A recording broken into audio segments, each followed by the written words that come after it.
ঠাকুরবাড়ির একটা ফেমাস রান্না বিট বাটা first time try করেছিলাম, তো তোমার সাথে একটু শেয়ার করি। তো প্রথমে নিয়েছি কালো সর্ষে, পোস্ত, রসুন, কাঁচা লঙ্কা আর বিটটাকে একটু ভাপিয়ে নিয়েছিলাম। তো প্রথমে সর্ষে পোস্তটাকে একটু শুকনো গুঁড়িয়ে নিয়েছি, তারপরে রসুন আর কাঁচা লঙ্কাটা দিয়ে দিলাম। তো রসুন আর কাঁচা লঙ্কাটা দিয়ে একটু ঘুরিয়ে নিয়ে তারপরে দিয়ে দেবো বিট বাটাটা, মানে বিটটা আর কি। তো বিটটা দিয়ে ভালো করে বেটে নেব আর সব কিছু একটু স্মুথ পেস্ট তৈরি করে নেব।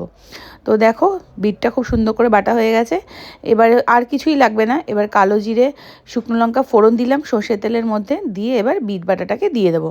দিয়ে এবার ভালো করে কষাতে হবে, মানে রান্না করতে হবে যতক্ষণ না তেল ছাড়ছে। আর এইটার মধ্যে আমি কালো সর্ষে আর পোস্ত দিয়েছি। তো এই বাটাটা আমি প্রথমেই দেখছি এরকম যে বাটার মধ্যে সর্ষে পোস্ত দেয়, কিন্তু সত্যি দারুণ হয়েছিল খেতে। তো মানে কি বলবো, প্রথমবার করলাম কিন্তু অসাধারণ খেতে হয়েছে। বিটটা তো সাধারণত আমরা সেরকম খাই না, কিন্তু এইভাবে বিট বাটা করে কিন্তু দারুণ হয়েছিল।